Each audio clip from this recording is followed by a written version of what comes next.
This is the NYXI Wizard. It's a Nintendo Switch controller that looks pretty familiar because it draws inspiration from the original GameCube controller. It's priced at $69.99, but is it any good? It's ROMB360. This is not a sponsored video. All opinions are my own, but thanks NYXI for sending this product to review. Inside the box you get the NYXI Wizard itself with a middle frame, a USB-C charge cable, 2 joystick rings and a manual. I chose the color purple, but it's also available in spice orange, black and platinum. Looking at the specs, the NYXI Wizard is made out of ABS, has the following dimensions and weight you can see on screen, can be connected wired and wirelessly, is compatible with the Nintendo Switch, has a rechargeable battery of 500 mAh with a charging time of 2.5 hours and gives you about 8.5 hours of playtime and can be used up to 10 meters. It also has the following features, which are Hall effect joysticks for precision and durability, mechanical triggers which are lighter, less resistant and only have a 0.3mm trigger distance. It also has adjustable illuminated ABXY buttons, removable joysticks and replaceable joystick rings, adjustable turbo, gyro, mapping functions and back buttons. And did you know NYXI made some of my favorite Switch controllers? So let's see if the NYXI Wizard can match this experience or even surpass it. When looking at the ergonomics, it's almost identical to a Nintendo GameCube controller. It has the same overall shape, ABXY buttons and stick layout, but there are some differences. To start, the NYXI Wizard is a lot bigger than the original GameCube controller, which could be a good or bad thing depending on the size of your hands. But for me, the shape and size is fine and it feels pretty good when holding it. I just want to point this out so you have the correct expectations if you want to buy this product. In case you do, I have a link for you in the video description. Another improvement are the sticks, which are Hall effect. They are very precise and will last much longer than normal sticks, so you don't have to worry about stick drift. Also, the top side of the sticks differ to that of the original GameCube controller, as you can see here. And when buying the NYXI Wizard, you can choose between a regular and C stick, which matches the original GameCube controller. So that's pretty cool. But I didn't like the D-pad. I don't mind it's much larger than the originals, however it's very stiff and I had a lot of difficulties using it. On the other hand, the shoulder buttons and triggers were great for me. They not only have a different shape, but they are also mechanical and clicky, which the original ones are not. Sounds pretty cool, right?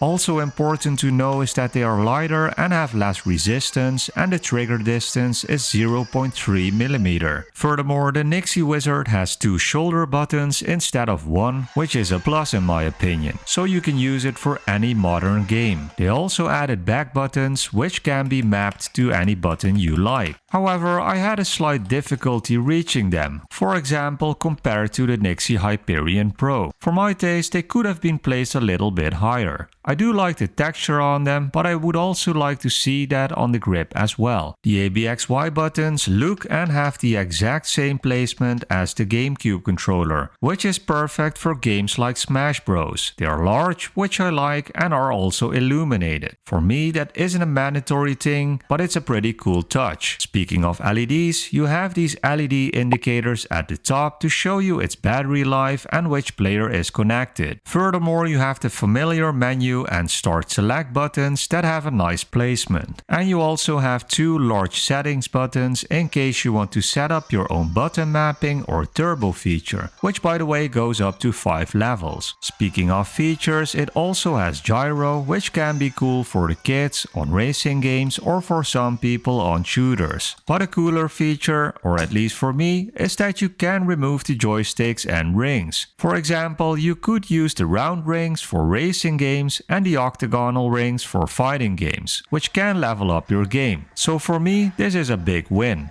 Also, you can use the NYXI Wizard wired or wirelessly with its Bluetooth connection. When connecting wirelessly, you should be able to use it at a maximum distance of 10 meters. And during my use, I didn't experience any connection drops or latency issues. By the way, you can also wake your Switch from sleep mode, and the NYXI Wizard will fit your official Nintendo Switch dock regardless of its size. When you want to charge the NYXI Wizard, you can just attach them to the Switch or use use a USB-C cable on the middle bridge or charge them individually at the bottom. Just one feature that is missing here is the amiibo support. Just keep that in mind. And due to the NYXI Wizard large size, it won't fit in a standard Switch case. But they made a Switch carrying case for that, which costs $32.99. I will link that for you in the comments in case you want to buy that. By the way, here are some gameplay clips so you can see how the NYXI Wizard performs. The overall grip is good when using the NYXI Wizard, both as a controller and as Joy-Cons. They are a bit on the large side, but I kind of like that.